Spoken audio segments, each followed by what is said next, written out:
Hi Blood Bowl fans, King Ghidra here, and in today's video I'm going to take a look at the new player advancement and skill selection systems in Blood Bowl second season.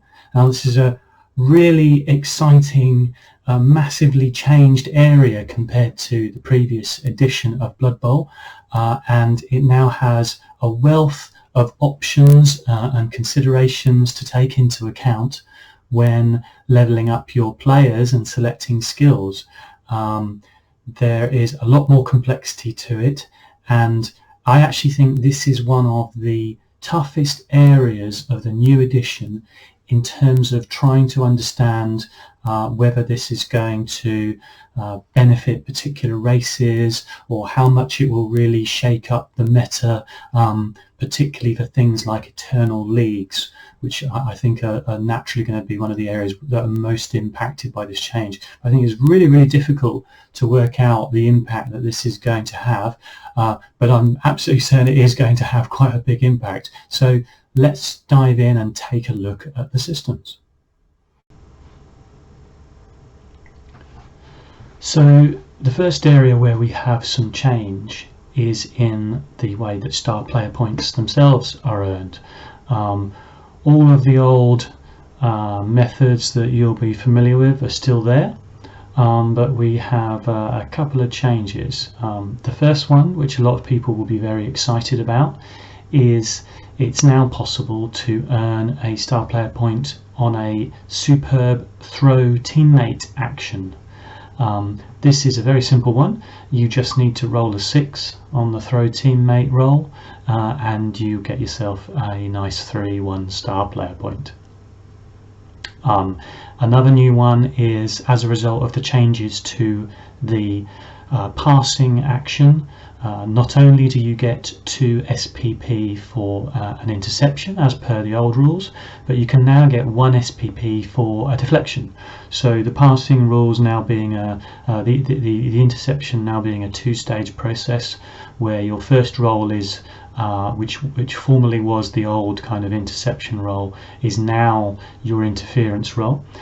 So if you make that, you're going to get 1 SPP. If you then make the catch roll, which is just like a normal catch roll with some modifiers, then you get a chance to get 2 SPP. And finally, the MVP SPP have been reduced from 5 to 4. And once again, the mechanism for generating the MVP has been changed. So we've moved away from the BB 2016 system, which was a D3 between 3 players of your choice, and we've now gone back to a process where your whole team is potentially eligible to become the MVP, with the caveat that it can't be anyone on the team that suffered a casualty result of dead or a serious crippling injury. So what we've got there is, I think, probably in the main, what is probably a slight nerf to the overall ability to gain SPP,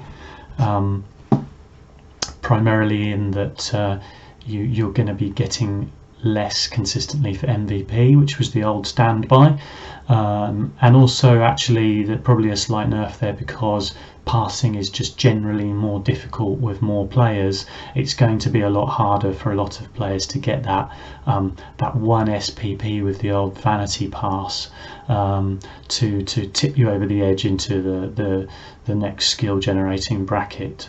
So I think overall probably a little bit harder to gain SPP, but a couple of interesting little buffs in there relating to the passing activities in the game.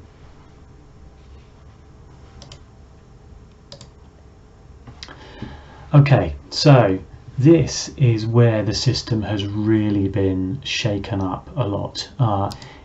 In old Blood Bowl, the level advancement system was pretty simple. You got your skills at specific increments, 6, 16, 31, etc. And you made a roll on the skill table. And the extent to which you were able to choose your skills was basically determined by how lucky you were. If you got a double, you could take one of your secondary skills of your choice. If you rolled a 10, 11 or 12, you had a chance to select some kind of stat up or take your normal or a double, as it were. Otherwise you just had a normal skill, and it was all really as simple as that.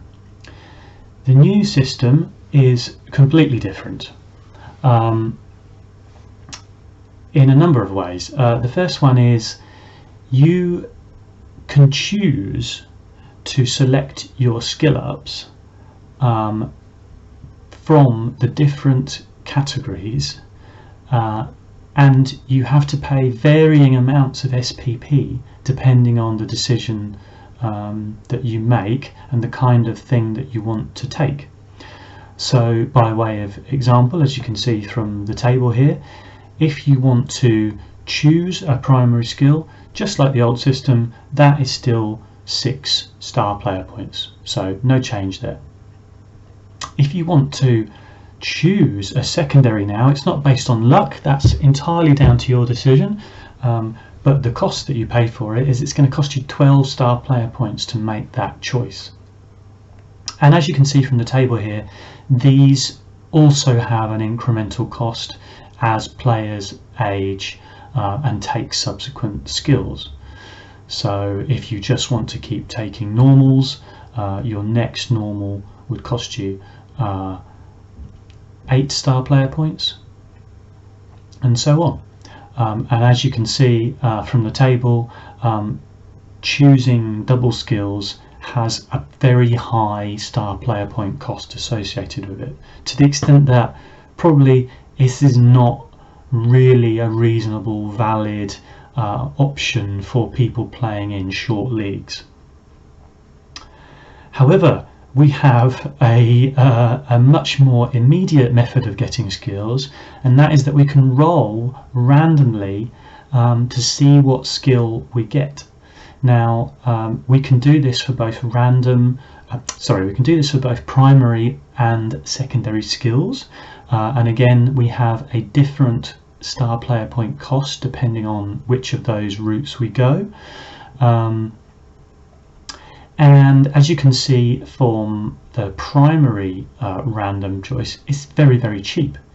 You can get your first skill after having scored 1 touchdown. You can immediately get a skill on a player just by virtue of scoring a touchdown, which is an amazing change on paper, right? Equally, if you want to take a random secondary skill, you can get that with only 6 SPP spent, which is half the cost of having to choose one. Now, obviously, the random nature of this means that you are taking a significant risk, and I think if we take a look at the skill tables, and anyone that can just generally picture the kind of skills that are out there in the world of Blood Bowl and has a good knowledge of them, will be well aware that there are a lot of if not just outright useless skills, but certainly skills that are useless to particular players, particular races, particular game styles, etc. So you're certainly taking your chances for the most part, and probably not a great chance, by taking a random skill.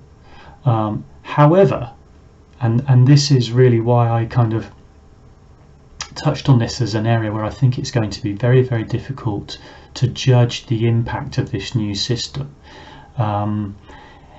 is it's clearly possible to skill up very quickly to get a lot more skills, and if you're even a little bit lucky, you are definitely going to be well ahead of the curve when it comes to rolling random skills rather than going through the choose route.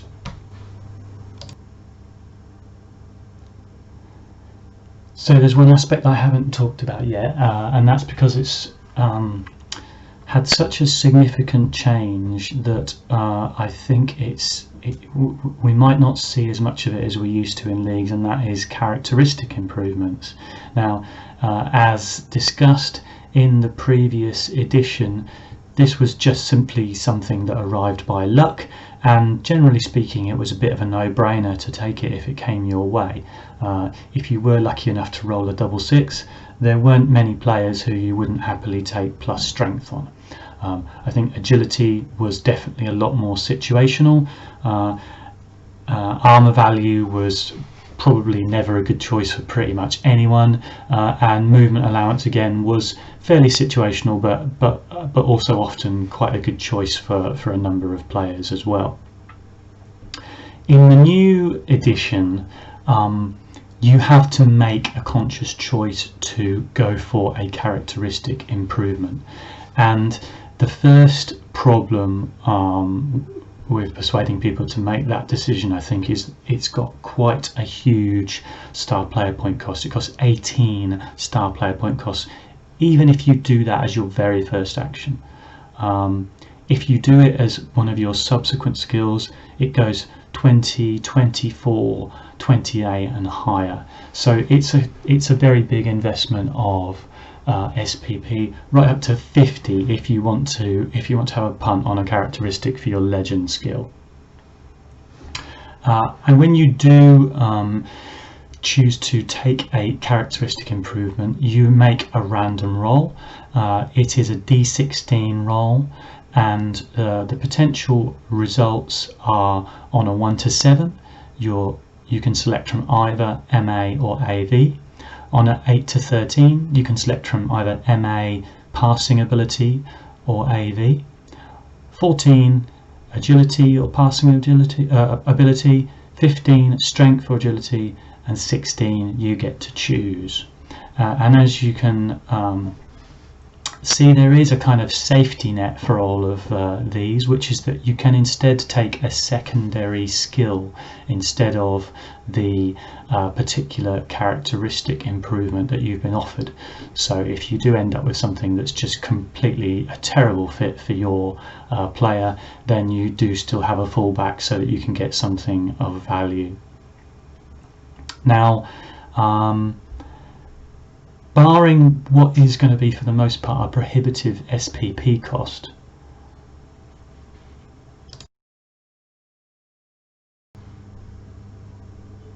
the new system has a number of the same pitfalls that the old characteristic improvement offers have, which is that for a lot of players those characteristics are not desirable for whatever reason.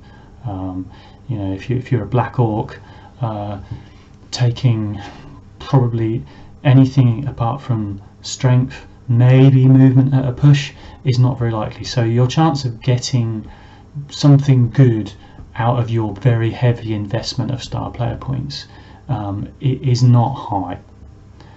Now, I suppose on the flip side, there will be players, and again the eye always falls on the elves here, who might more happily take any number of these. If you were just to compare a straight up like for like chance of, for example, your war dancer getting plus strength from the old system to the new system, well, in the old system you had to hope for a 1 out of 36 chance. In the new system you have a 2 out of 16 or a 1 out of 8 chance, which obviously on paper is significantly better. Again, the main difference is that you have to pay quite a large amount of SPP for the chance of this, and again, I think primarily for that reason you're going to see very little characteristic improvement action in shorter leagues. There's just no opportunity to get that many SPP, and if you were able to, you'd almost certainly be far better off putting them to use by just picking up some of the many useful skills in the game. Now there is a Another aspect to this as well, which will probably inform people's decision-making process about whether they want to go down this route, and that is the cost of characteristic improvements as well. So this has changed significantly from the previous edition, most notably again in relation to strength increase, which has gone up to an absolutely whopping 80,000 gold cost, which is 30,000 more than in the old system. Whereas the other changes, agility has stayed the same cost at 40,000. A movement allowance has actually gone down in cost, and so has armor value to a very cheap 10,000, and we have the addition of passing ability in at 20,000, which is again cheaper than any characteristic improvement cost was in the previous edition. So, you know, theoretically, if you're on the lookout for something like movement allowance, which is still obviously very, very good on a number of players, particularly for the mobile teams, then you know you're actually getting that at a fairly cheap cost. The problem is the extreme opportunity cost of paying so much star player points to get that role. But I do think if you're looking at Eternal League type formats, where it's far more likely that you see players go deeper into the superstar and legend type levels of skill advancement, that you quite often find players who kind of run out of interesting, certainly run out of interesting normals to take very quickly, and you might well benefit from a punt on this table in an Eternal League format. So I do still think that's an area where people might still look at characteristic improvement, but I think in any kind of shorter league, the SPP overhead is just way too big to go down this route.